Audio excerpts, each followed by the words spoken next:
Welcome to the REI Foundation Podcast, where we cover all the steps and strategies to make your real estate dreams a reality. Now your hosts, Jason and Peely. Well, hello again, and welcome to another edition of the Real Estate Investing Foundation Podcast with Jason and Peely. Today, you just have Jason, but you are in good hands because we welcome to the show Neal Bawa.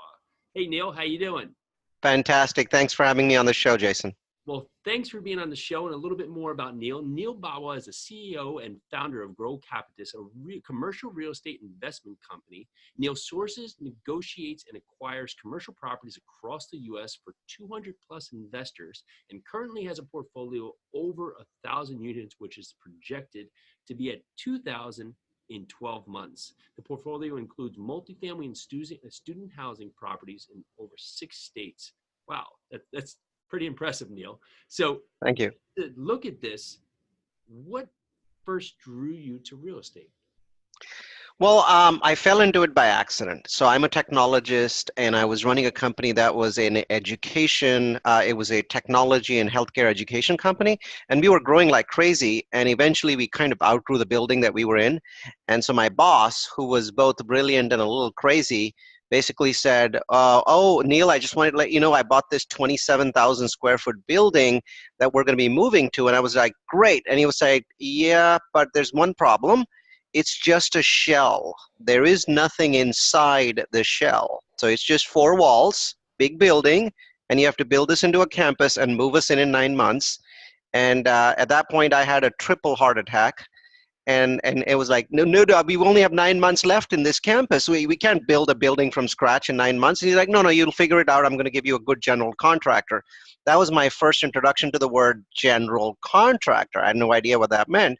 And so I basically said, okay, fine, call this guy, whoever this guy is, he's going to help me out. And then I realized how massive a venture this was. This was August 2003. And our contract, our lease at the office that we were at ended on July 3rd, 2004. So I basically had 9 months to build this thing from scratch. And so that was a trial by fire, learned an incredible amount about, building campuses. And then eventually we realized how profitable it was to do that. So we built 6 campuses, 200,000 square feet in the time frame between 2004 and 2013. So I got to enjoy 9 years of real estate while doing a technology job. Wow. So most people try their hand at maybe doing a rehab for 1,000 square foot house. Maybe they get crazy and build a small house. Had you ever built anything before this, or it was just your first foray? You said, listen, we need to do this, and that's something that you said, I'm going to figure it out.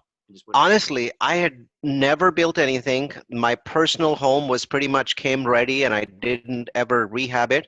So this was, completely throwing me off the deep end sort of process with me not knowing how to swim. And it was great. If your boss does it, then you're less afraid of it, because what's the worst that can happen? He threw you down into the pool, right? So it was fine. And I was learning lots of interesting things. And here's what I learned first. One is that the amount of value that you create in real estate when you take something that's an empty building or dirt and you turn it into a functioning office or a functioning multifamily is staggering. The amount of money that is created is not something that you can get anywhere else. And the second thing I learned, and this happened in 2006, we ran out of space in 2 years again. So he was like, oh, now you know how to do this. I'm going to buy the building behind us. And it was a much larger, more expensive building. And he said, but there's only one problem, Neal. We're going to buy this building, but we don't actually have the money. And I said, because we spend the money on the first building. And I said, well, okay, so how's that going to work? And he said, well, all these doctors in Fremont, these Indian doctors, you've told me about them. They're really great. They have lots of money. So I want you to go sell them on the concept of us buying a 33,000 square foot building and taking 10,000 square feet. And then they take the rest of it, you condominiumize it, you break it up into these 2,000 square foot office suites, you sell the suites to them, and then as we grow, we rent it back from them. And and he said all of this together in like 60 seconds. I was like, okay, what part of this is easy? This is horrifically difficult. And he was like, no, go back and talk to them. And I was like, okay, nobody's going to listen to me. Nobody's going to ever believe anything I have to say. So I go off to this first doctor and I basically say everything to him. And I say, so that the goal is for you to buy a 2,000 square foot suite. We'll build it. We'll do all the work. We build this sucker in. and we'll even help you rent it to somebody else. But after a couple of years, when my company's growing, I want to rent it back forever. I want to rent it back because my college is growing, and I never want to give this back to you. Do you want to have a forever renter? Is this something that you would do? If yes, I want $300,000 and I want them in a week. And he said yes. I was just stunned, Jason. I had no idea anybody would ever say yes. So then the next guy, I got a little bit more cocky and asked for more money, and it worked out. So 9 doctors ended up paying for 9 suites. We took 10,000, they took 20,000. And then as we were building the suites, our company was growing so much that on day 1, we actually took 20,000 instead of 10. And then we kept taking back the rest of the suites from them. They had trouble finding other tenants. And now the entire building is occupied by the college that my CEO and I founded. And so it was a win-win-win-win. Our students got a great campus. Our business got a way of growing without having to buy all this extra real estate. We personally benefited because we were investors, and then we had 9 other guys benefit. And what I was doing was actually called a syndication. I just didn't know it at that point in time. I didn't know I was creating a syndication. I thought it was just a joint venture, but that's what I was doing. I was syndicating a property. And so really by that time I was hooked. I was like, this is great. This real estate stuff, it's got some benefits. So then I started, I did everything in reverse. I started single family. I looked up, I'm a data scientist. So I looked up the city in the United States that got hit the most by the 2008 crisis. And on Zillow, there was this 10-foot long graph of all the cities and how much they'd fallen. I sorted that. So I copy pasted it into Excel and sorted it. The city that got hit the most, Jason, was Madera, California. Madera, California, 20 miles from Fresno. I went to Madera, California, and over a year bought 10 homes. Because these were $250,000 brand new Kaufman and Broad homes that were selling for $80,000 or $90,000 through banks. And the cash flow was immediate. I was making $1,000 on day 1. I couldn't understand why people were screaming at me saying I'm an idiot. So it's like, fine, maybe I am an idiot, but at least I'm an idiot that has $1,000 a month. People want to rent these things. Fresno's got a good economy. And so I go and buy 1, I buy 2, I buy 10, and they've done insanely well. I've never sold any of them. The rents are all up to $1,500, $1,600, and the prices have all gone back up to $250,000. But that was another great experience. Obviously timing, right? I mean, I had nothing to do with the 2008 crash, but everything seemed to be really, really cheap, and all of the dollars made sense. So I took advantage of that. And then I ran out of loans because you can only get 10 loans. So I refinanced, got my wife's name off, and I went to Chicago and bought her 10 triplexes over 3 years. That went off really well. But then I started thinking, what happens when you run out of loans, right? There must be people buy real estate when they got $1 billion. What do they do? And that's when I chanced upon multifamily in late 2010, early 2011. I realized that I could invest in other people's syndications, $50,000, $100,000. So I went in and invested in 13 syndications over 2 years, investing 50 and 100 grand of my own money. And I started learning from all those syndicators. All this time I'm running my technology and healthcare business. It's now grown to 400 employees. We know we're about to exit, but I'm learning all this new multifamily stuff and doing this on the weekends and the evenings. So wow. Start in reverse. Sometimes that's what it takes, right? But it's also the ability to start in reverse and not get there's so many reasons why you could have stopped in the beginning, right? I'm sure learning to work with a general contractor or just the first conversation of raising money, they all can go in a certain direction, and we can go in so many directions here. But I guess for the talk of, we're going to take a couple steps here, but for that first project being such a massive scope, what did you learn about from working with a general contractor?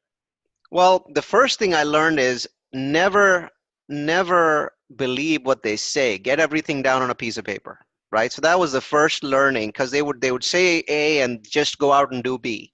The second thing that I learned is, even if it's on paper, if you get it wrong, it's always your fault. They come back and basically say, this is the measurement you gave me, 23 feet wide, and I built it at 22.6. And that means it's not fire code compliant. Now we need to knock down and build it again. Well, you have to pay some part of it. I'll pay some part of it, and you'll have to pay some part of it. I never understood that. I said, wait a minute. You built it wrong. Here's something you signed. Why would I have to pay any of it? And I realized in real estate, when you make big mistakes, the general contractor, you somehow have to make it up to them in some way. And that coming from a technology background made no sense to me, but that's always how it's been with real estate, that somehow you have to share the losses with them, right? Because you're not sharing any of the profit with them. You're basically just using them. So that was interesting learning. And then I also learned that scale really mattered. When you were building stuff, building a single family home was way more work than building an office building and a lot less scalable. So early on, I understood that if I wanted to do real estate, the last thing I should do is buy one rental home or buy two. So very, very quickly, I went through the process of one rental home to 10, then discovered the scalability problems with the loans and the fact that they were in 10 different locations. Then did the whole triplexes in Chicago thing, same problem, right? Yes, now you have 3 tenants living there, so you got some more scalability. But again, by the time you get to 10 different triplexes, you're running all over the town, your property managers, bouncing back from one location to the other. And then I discovered multifamily. I was like, this really scales. That was the big learning. That was the light going on saying, 250 units in one location? That's pretty awesome. And if my occupancy is 95%, I have 12 units that I can rehab, and I'm still really happy with that. That's not how single family works. Either I have 0 or 100% occupancy, right? So either I'm really, really happy or really, really unhappy.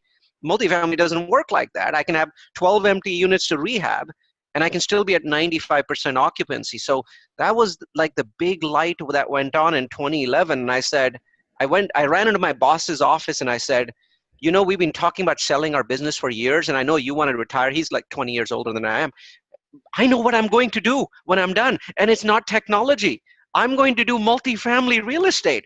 And he's like, oh, cool, tell me about it. And I said, I need something from you, boss. We have this huge campus with these massive classrooms, right? I'm going to go to these things called meetup groups. That was a year that meetup.com was founded. I'm going to go to meetup groups, and I'm going to invite them in here to use my classrooms to run meetups. And he was like, so why would you do that? What's the benefit?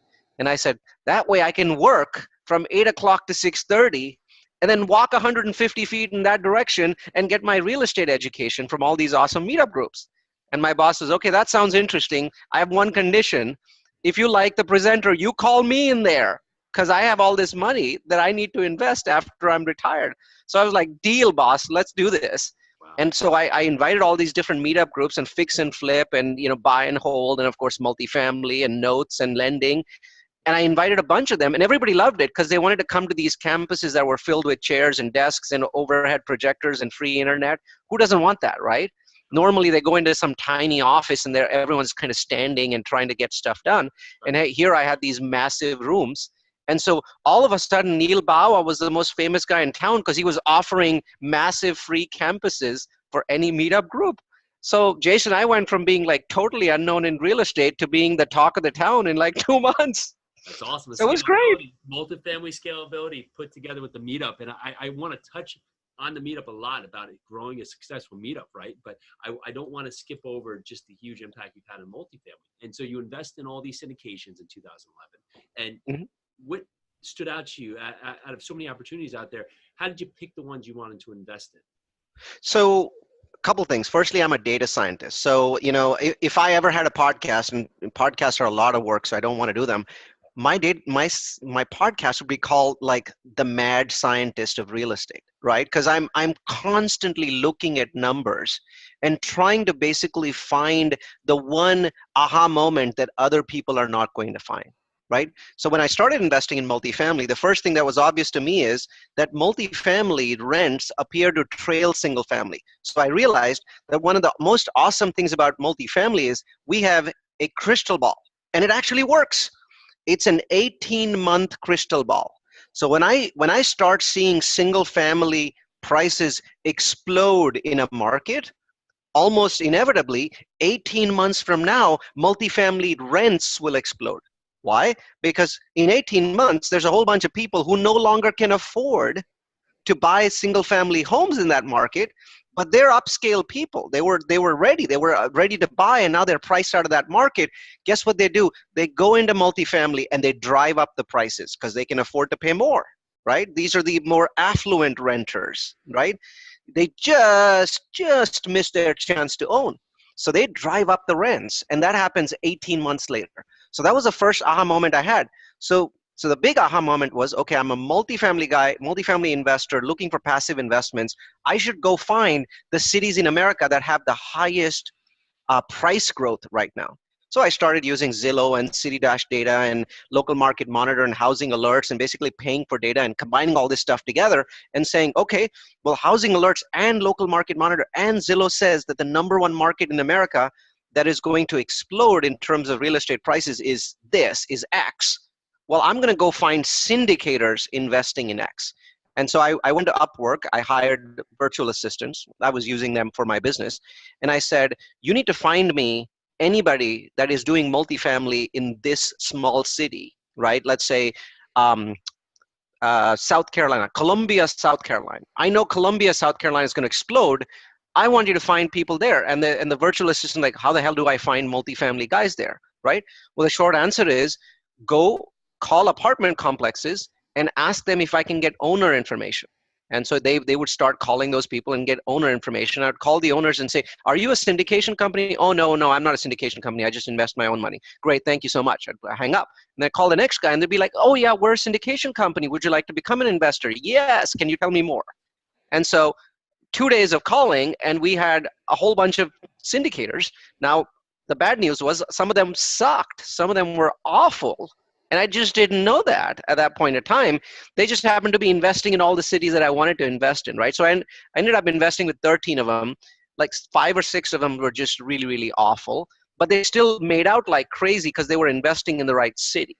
But the other guys really knew what the heck they were doing. So as I was putting this money into them, I was making an absurd demand that they've never heard from anybody else, which was, I want to come into your weekly meetings. And they would be like, no. Do you understand what passive investing means? You don't do anything. You walk to the mailbox, you get the check, and you put it in the bank. That's passive investing. And I was like, no, but I'm a curious kind of guy. I want to know what you do in your weekly meeting. And they were like, Neal, you're going to be horribly bored. You don't understand our acronyms. You don't understand our tables. It's going to be horribly boring. And I'm like, do you want my $100,000 or not? You know, I get to be in the meeting. And so most of them, Jason, thought I would never show up in those meetings. And they were completely wrong. So in 2011 and 2012, I went to over 100 meetings for like 7 different syndicators. And here's the big aha moment, Jason. Everybody knew how to do something well. Nobody knew how to do it all well. So some guys were buying cheap. Some guys knew how to put really good-looking lipstick on the pig and put it up for sale at the right time of the year. Some guys were great at rehab and saving money on rehab. And some guys were awesome at leasing. But they all had different skill sets. And they were not looking at each other. I was, because I was invested in all of them and I was going into their meetings. And so eventually what I realized was I was learning stuff that the general public didn't know. And I was like, how the hell do I take all this awesome learning that I've got in my head from these people? It's like, this guy is really awesome at this and this guy's really awesome at that. Now I know both of those pieces of information. Somehow I have to remember it. And Jason, in my life, the way that I remember stuff is I teach it. So I went back to those meetup groups and I said, hey, I've given you this space and you're enjoying the space and you love it. I'm now charging for my space, and the charge is that I get to teach the stuff that I'm learning at your meetup twice a year. And they're like, but you're not a real estate guy. You're the tech guy that works in that big office up front. And I'm like, yeah, but I have nothing to sell. And I think people will like that. So I'm going to go in and basically teach people all this multifamily stuff that I'm learning and have no pitch, because I'm not a syndicator. I'm not a real estate guy. I'm just telling people what I learned. And the nice thing was a lot of them were like, okay, well, we'll give you a try, but if you're not a good speaker, we won't try it again. Well, as it turned out, I was in education. So one of the key things you learn in education is how to present and how to structure things and how to make great presentations, animations, and transitions and all those kinds of things. So I made these great presentations and I started teaching it at that meetup. And I went sort of viral in a meetup sort of way that, 6 months after I started teaching, I was pulling in twice the number of people because nobody likes to be pitched. And they knew that this guy, Neal, has nothing to pitch. He's just going to, start his pitch by saying, I work in this building and here's what I do for a day job and here's what I've learned in the evenings. And so people really loved that. And all of a sudden I was famous. So I decided to start my own multifamily meetup along with some other people. So they're co-organizers. And that meetup is now the largest in the United States for multifamily. So we have 4,400 people. It's come a long way since 2012 when it was created. But I think the basic focus was that we were a pitchless meetup. We were just sharing our information. Obviously, that's not the case today. I do pitch. I am a multifamily syndicator. I have projects. But the reason why we exploded and became the largest in the US was people were constantly referring us to other people saying, this meetup doesn't pitch. They just have incredible best practices that they share. That's the best thing, right? Show you're bringing value. And that's Yep. the best thing you can do with a meetup. Well, just with so much information here, one of the questions, there's actually three that popped out to me when I'm going to start here. Going back, if you had the crystal ball today, looking back at 2011, when you're finding those syndicators, what makes a good syndicator, and what were the bad points that you today would stay away from? I think the first thing is really tied to location. And I know you hear about this a lot, Jason, location, location, location. But it really is so incredibly important to pick the right locations. So I wouldn't pick a syndicator where every single property they ever had was in one location. Because in my mind, every syndicator that says, well, we know this area really well, is also saying something else. Yes, they know that area well, and yes, they benefit from it, but they're saying something else, Jason. They're saying we are lazy. And when the tide turns, and when the rent growth in our city declines, and when there's other cities out there that we know that are better, we simply say, we're happy here. We have all these investors. They keep giving us money. We're not going to buy outside. The truth is that if you want to be a multifamily syndicator, you've got to chase the markets. Right? Right now, the number one market in the US is Orlando, and the number two market is Vegas. It's very difficult to say that that's not the case. You just have to read the last three reports from Yardi Matrix or Rees or CoStar. It'll be obvious that those are the best markets in the US. I'm not saying you have to go to the best markets in the US because sometimes they're really expensive. So I'm not suggesting that at all. What I'm saying is if you stick with one market all the time, you're lazy. I want syndicators that at least go to two markets at a time, and then every 2 to 3 years they add a market because they're seeing that market climb. Because otherwise, everyone's talking about Dave Lindahl's cycles. You know, they're talking about the up cycle, the 4 phases. Well, whenever your market went into the fourth phase, the bad phase, where you're not supposed to buy, why did you continue to buy? Well, you did it because you had incoming offers and you had lots of investors with checkbooks. You didn't do it because it was the right thing to do. That's great. And talking about it, you hear so much about the top of the market now, but it is in that point that there's each market has its own cycle. You're not stuck at the top of the market in every single market. And I think one of the biggest misconceptions that I hear now is I'm going to stop buying until we start seeing a correction. Well, I find that if you get to the point that you're not doing your research, you're not making your connections, and you're not getting out there, you're putting yourself behind, because who's going to want to invest with you or who's want to know you, and who's going to have that broker conversation with you when the market's at the low point? It can be hard to get money, hard to get financing, hard to get everything, especially if you're not out there being active right now. Exactly. I mean, all that happens is that the problem changes. Today's problem is finding properties that actually pencil out is extremely hard. And finding money is the easiest it's ever been in history, right? Well, so if you wait and you go by 12 months, you don't build your brand, you don't build any credibility. Let's say 3 years go by and the market is down. It's really, really down. Well, now you've got properties. They do pencil out. Who's going to give you money? Because you never spent the time to do your due diligence, to build your brand, to build your investors. Why would anybody at that point of time, with the market going down, all this negative frame of mind? Right now, real estate is in positive frame of mind, right? Maybe not in the San Francisco Bay Area where it's crashing, but the rest of the US is in a positive frame of mind. People are giving you money. In a negative frame of mind, people will only give money to people that they trust. Right now, your job is to build that trust. And if you don't believe that this market is the right market to buy in, you can do one of two things. One is buy less, and second, buy in markets that are early in the cycle. You said it, Jason. There is no real estate cycle. That's one of the biggest learnings I've had. There are 2,300 discrete cycles in the United States. Every one of those is a separate market, right? And what you have to understand is that if you think that all of those markets are in the 9th inning, then either you don't understand cycles or you've never done your research. Because the truth is that while Today, out of those 2,300 cycle markets, there's probably 1,000 that are already in the ninth inning or that are in overtime. But there's plenty of them that are actually in the second or the third or the fourth inning, right? And I typically will not look at a second and third inning market because they tend to fall back a lot. I'm more of a fourth, fifth, sixth inning guy. And I know that Atlanta is in the fourth inning. Why? Look at local market monitor stats. Atlanta's price for single family matches its income price. Dallas, the price for single families is 22% over the income price. Do you see that difference? Yeah. Right? Atlanta, there's a match. What that means is the price of homes matches the price of income, the level of income. And that means that Atlanta can go a long way. Local Market Monitor says you can easily have a 20% gap between those two numbers and the market is still not inflated.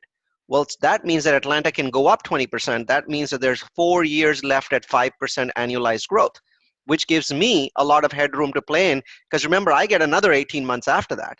So that's 5.5 years in Atlanta. But do I have 5.5 years in Dallas? No.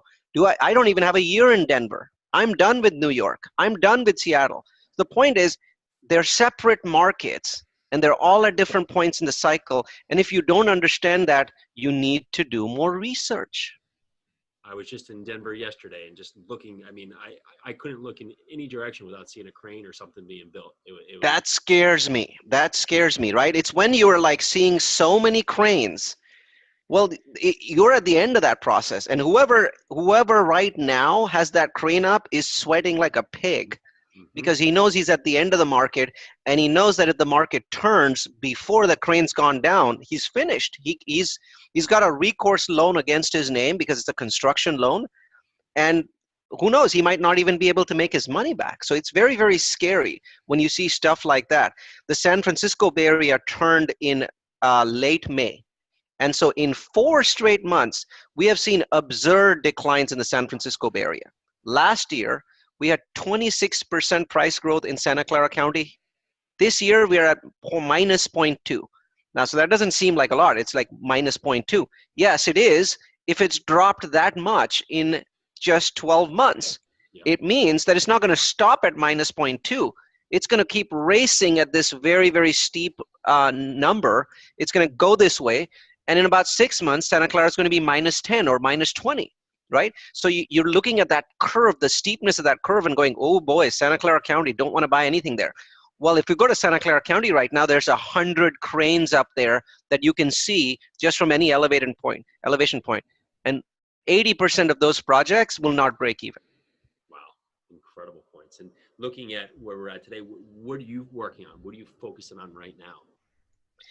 Well, there's two things that I'm focused on. One is now that I understand that markets are at different cycles, I'm focused on markets that are not overpriced. One of my favorites is Atlanta, right? And once again, using third-party data, that has nothing to do with Neal Bawa, look at Local Market Monitor and look at how they gauge Atlanta. They gauge Atlanta as a low-risk market because incomes and housing prices match. That means that market can continue going for a year, 2 years, 3 years, 4 years down the line. So I have the ability to do that. So I'm going into that market, but I'm doing something that is reducing my returns a great deal. Most of the time, I'm going in with loans that are 10-year fixed loans. So when you go in with a bridge loan, you can boost your investor returns a great deal. You can pencil out projects that would never, ever pencil out with a 10-year fixed. You can do a lot of things. And I'm simply saying, this is my time not to do any of those things. I've done them before. I'm done with it for this cycle. I want a 10-year fixed. Because the beauty of it is, right, that with a 10-year fixed, I'm going to weather that down cycle without having to refi, because the refi is the big horror for multifamily guys in the middle of a down cycle. And then I have enough time for the cycle to finish, plateau, come back up, and then rise above so that I can sell it 7 years down the line. Right? So late in the cycle, you've got to be prepared for that. So the vast majority of my projects at this point in time are 10 or 12-year fixed loans. So firstly, I'm going into cities that are not overpriced, like Atlanta. And second, I'm getting 10-year fixed loans. So those are my two principles right now that I'm teaching to my students. I teach about 6,000 people a year. Those are the two key principles. And if somebody says, are you actually doing what you're talking about? Yes. Last 4 months, I bought 3 buildings. They're in Atlanta, and Atlanta. And 2 out of 3 were fixed loans. I wish I could get the third one with a fixed loan, but it just wouldn't pencil out. Was still a strong property. So we made an exception to that rule. But the key is remain flexible, but have your principles and stand behind those as you move ahead. It's great confirmation, and I'm glad you're saying that, because we just brought a building 2 weeks ago. We have a 10-year fixed on it for the exact same reasons. We don't want to be forced into a position 3-4 years out. We have to make a decision based on the loan structure. So looking at these markets, besides what we're talking about, basically rents versus home price and income levels, what other metrics are you basically focusing on when you're choosing a market? Well, what I do is that I take a bunch of different metrics and I mash them together. I do mashups, and I do these in Excel. And our team does them in the first week of every quarter. So the key metrics for me are property prices. Population growth. So number 1 is population growth. Number 2 is home prices, and whether they're overly expensive. We take that data from Local Market Monitor. Are they overpriced? Number 3 is going to be job growth. And we're not just looking for job growth, we're looking for job growth of the right type. So a Google job is actually like 3 Walmart jobs or 4 Walmart jobs. So we're trying to figure out what kind of jobs are being created. A healthcare job has much more value than a construction job, because a construction job will finish in 2 years. That healthcare job is going to be there forever. So when a city creates healthcare jobs, it's creating them for 20 or 50 years. When it creates a construction job, it's creating them for 2 or 3 years. Therefore, counting jobs, which is what everybody does, is the wrong thing to do. You have to assign weightage to the jobs. That's a great point. Thank you for sharing that. That's a great point. I'm putting that into my mental notes as we continue to look there. And I don't want to gloss over it, but you've created this gigantic meetup, and we've created a meetup, and we've seen the benefits of it. Why should someone start a meetup in their local town or local community if they want to get into multifamily? And what is maybe 1 or 2 tidbits you can give to them to really start on the right foot with a meetup? Sure. I highly recommend you start a meetup, especially if it's not a huge city, right? So a mid-sized city, meetups are very beneficial. So number 1, you're looking to brand yourself. Number 2, you're going to learn at a very accelerated pace from all of the people that are going to come into your meetup. Now that you created a meetup, you're obliged to go there once a month or twice a month. Let's say you have 2 locations, you're going there twice a month. Now that you did that, you have to research and find the right kind of presenters, which means that you have to do outreach. In a way, you're putting subtle but continuous pressure on yourself to find people, to connect with them, to learn, right? And also, people will walk up to you and they will ask a question that they should be asking the presenter.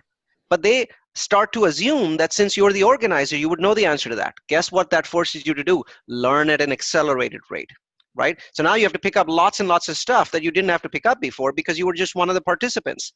So there's this brand value that comes with it. And then there's a brand responsibility that comes with it when people start expecting that you know a heck of a lot more than they do. And so both of those force you in the right direction. Now, you asked me for tips on, what do you want to do with your meetup that makes it unique or different, right? And make it grow faster. The first thing is this: meetups by themselves have no value. The value is created in 2 things: the database and the nurturing. How do you create the database? Well, understand this: when you have a meetup, even the very best meetup, 80% of the people that will sign up for your meetup will only come to 1 or 2 events. 80%. And that's for a very well-designed meetup, like that has lots and lots of events. 20% of them will come for a lot more and they'll stay on for a while, right? So it is critical that you capture those 80%. So the first thing that every meetup in America must have is an iPad with a Google form. An iPad with a Google form. You walk into the meetup, right? What's the first thing you should be told to do? Here's the iPad, please sign in, right? And how are they signing in? You go to Google Form and you design a simple form that says first name, last name, email address, phone number. That's it, right? And then you might actually add a date to the form so you know when they attended your meetup. Now, why is this important? Number one, you capture their information, because after 2 meetups, they'll be gone. A lot of these people are busy. They don't have time, but now you've captured them in your database, and you can keep nurturing them for online webinars and for your future syndications, things that you want to sell them. And now, because you have their information, you're also compliant from an SEC perspective, because you're saying this person, A, joined my meetup, second, attended my meetups, and third, was interested when I sent out a project. So I have built a relationship with them, right? So those are the key pieces. You do not want to say, well, bring your business cards. Business cards are not important. What's important is everybody signs into the iPad. And when people tell you, Jason, I was here last month. Do I have to sign into the iPad? Yes, it is mandatory for everyone to sign into the iPad, because every time they sign in, you have a new record created for them in that Google form, and you can tell the SEC if you ever get audited, this guy came to 4 of my meetups. How could he not possibly know me, right? I'm the organizer. He walks in, we say hi every single time. So you're building that relationship. So number one, you're building the database. A database is still worthless by itself. It needs what is known as nurturing. Nurturing is the process of using email and text messaging to basically figure out, what the hell did this guy want? This guy, Jason, walks into my meetup. What does he want? Is he a rehabber? Is he somebody that is just looking at multifamily? Is he somebody who has $1 million in his IRA account and is looking to invest? Who is this person? And how do you figure that out? You figure that out by sending them emails that have actions. These emails, sending them an email is again worthless. What is very important is you send them emails that have actions. What is an action? Let's say let's say you want passive investors. In the email somewhere, you have some statement that says something like, recently we learned that passive investors are making a lot of money doing this and that and everything else, and CNN wrote an article about this. And where you say CNN wrote an article, you hyperlink it. If this guy clicks on that article, he's interested in passive investing, right? Then you have another paragraph that talks about, for people that are very interested in actively learning about multifamily and using other people's money, we have this one-page toolkit that tells you how to safely accept other people's money, or how to raise money. Something very basic. It's like a one-page document. It's very basic. Now, if he clicks on that link, you're going to categorize him as somebody actively interested in multifamily. Maybe he doesn't want to be passive, but he wants to be active. And then one question that you must always, always, always ask every person that joins your meetup is, are you accredited? So every meetup person that we've ever had join our meetup, 4,400 of them have been asked that question, are you an accredited investor? Now, that's very useful for multifamily. For fix and flip, you'd probably have 2 or 3 other questions for them. It's really about understanding that contact databases are not very useful. Nurtured databases that are segmented are incredibly powerful. Thank you for that. That's going to make my meetup better. So if anybody else is listening out there, and the power of the meetup is beyond, and we're nowhere near Neal's size of a meetup, but we've learned a ton and have been able to meet great connections, and it's been highly valuable. So if you are thinking about starting a meetup out there, don't think anymore, just get started. You don't have to know everything. You surround yourself with good people and you learn, just like Neal said, because you're put in a position of having to figure out those answers quickly, and it scales your education. So absolutely great stuff, Neal. This has been great. I really, really appreciate your time today. 2 more questions for you. If someone's listening today and they're just on the sideline trying to get started and they can't figure out that first step to get in the mix, what is an actionable step they can take today to get moving? I always say that the first step is educating yourself. So I would suggest that you go out to www.multifamilyu.com. That's multifamilyu.com. And the page is filled with incredible webinars with multifamily experts. Everything from underwriting to securities law to real estate data to analytics to software is on this page, and it's all free. But where you should start is not with anything that's on that page. Right at the top, there's a bar that says Real Estate Trends Toolkit. You can make a bunch of mistakes in real estate as long as you know where the trends are going.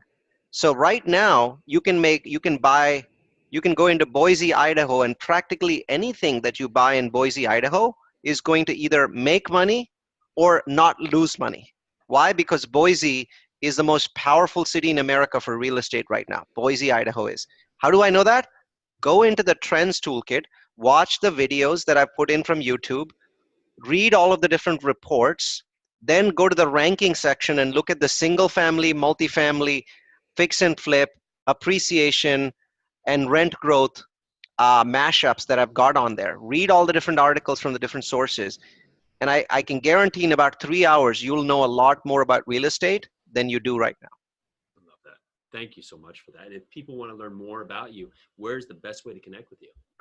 Well, I think the best way to connect with me is multifamilyu.com. I teach a webinar there once a week, and then someone else teaches a webinar there once a week. So we had Kim Lisa Taylor, who's a securities attorney, teach a webinar about how to do multifamily syndications and how to raise money from investors, and that was earlier this week. And I'm going to be teaching a webinar either, I think it's tonight or tomorrow night. And so once in a week, something that I believe I'm good at, I teach. And once in a week, we have someone else that is a specialist teach on multifamily U. That's the best way to connect with me. Every webinar that we teach has my email address at the end of it. And then also there's certain events where we drive you to a page. Like, for example, if you're interested in opportunity zones, we drive you to, okay, now that you're interested, you watch the webinar. What do you want to do with opportunity zones? A, you're a broker. You want to submit opportunity zone eligible properties. B, you're a developer. You're looking for funds. Well, if you're doing A, click this link. If you're doing B, click that link. So we are offering ways for people to interact with us, not just watch our webinars. Amazing. Neal, thank you so much. This has been great. I've learned a lot and really appreciate your time. So thank you. It's been fun to be on the show, Jason. Amazing. Well, for everyone listening, we appreciate your time as well. And if you like what you hear, make sure to go to iTunes and give us a 5-star rating and review. But we do want to thank Neal Bawa. Thank you so much for coming on the show today. It's been a pleasure having you. Likewise. Thank you, Jason. Thanks so much. Bye now. Bye. Thanks for tuning into the REI Foundation podcast. Check back next time for more awesome tips and strategies to launch your new you in real estate.